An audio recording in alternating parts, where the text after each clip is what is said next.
Hey YouTube, Mark here with another episode of All Things Video Games.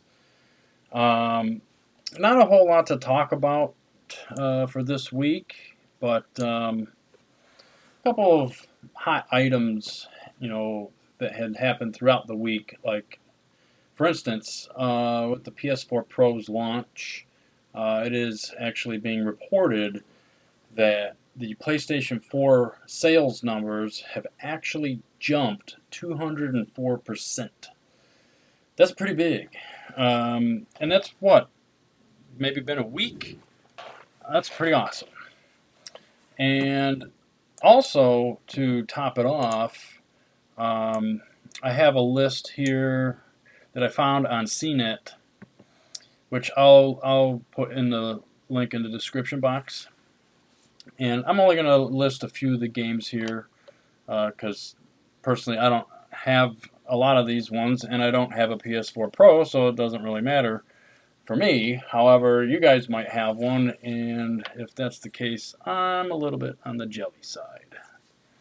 So let's see, you've got Battlefield 1, obviously, that just come out. Call of Duty Black Ops 3 and Infinite Warfare and Modern Warfare Remastered. Two of those being just making it to the store shelves. Deus Ex Mankind Divided. I would expect that one to get a patch. Drive Club VR. Now, I haven't actually tried Drive Club VR yet, and I actually don't know if it's a completely different game or a patch onto Drive Club, which then also got a patch for PS4 Pro. I'll have to look into that one. Let's see, Mafia 3. I think we all expected that one. Infamous First Light and Second Son. That's pretty awesome. Let's see, what else do we got here that of interest to me? Middle Earth, Shadow of Mordor. That game kicks some serious ass. I would hope that would get a upgrade. Paragon, that's from Epic Games, I do believe. I'd expect them to do that too. Ratchet and Clank, I've only played the demo of that, but that'd be nice to. That game, I think, should be able to hit 4K, to be honest. Rise of the Tomb Raider, we already knew that one, thanks to Digital Foundry. The Elder Scrolls Online, and also the Skyrim Special Edition, those two games. Also, The Last of Us, which we already know about. Playroom VR, that could probably use the extra boost in power. Titanfall 2, which we already knew. Uncharted 4, which actually I still need to finish, so. Until Dawn, Rush of Blood. I haven't played that, although it is on my list of to-gets. World of Tanks. Now, that actually is pretty good because World of Tanks is a free-to-play game. You do not have to pay a dime if you don't want to, and I don't know. A friend of mine plays the crap out of it on PC.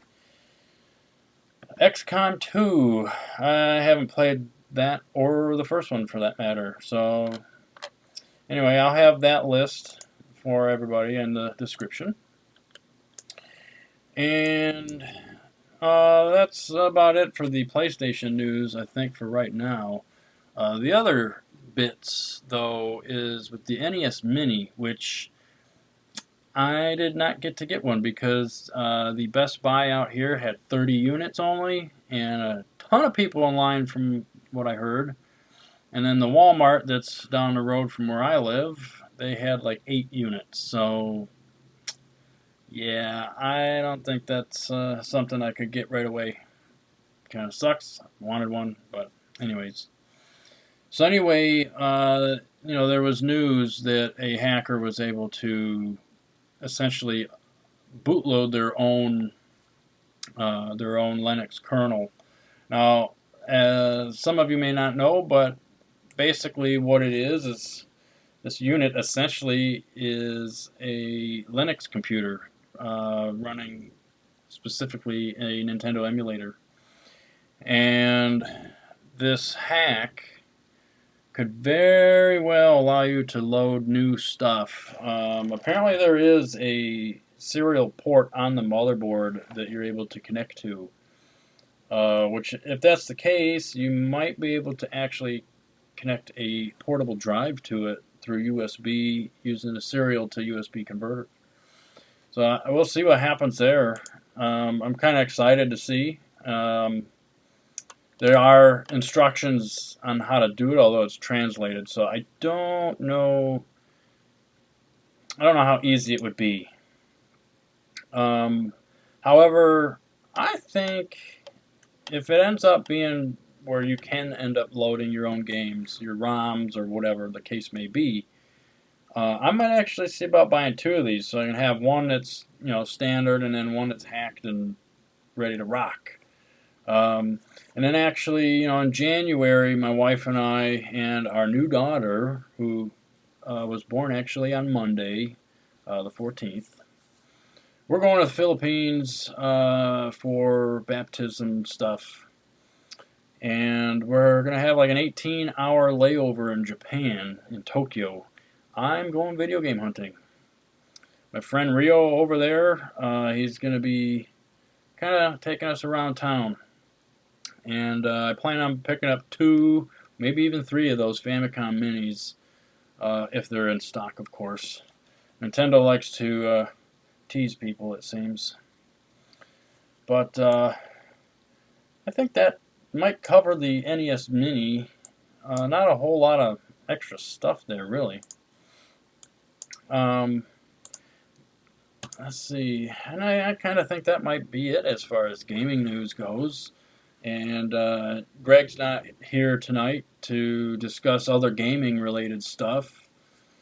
So this is more kind of like a quickie. This episode's going to be a single part and kind of short.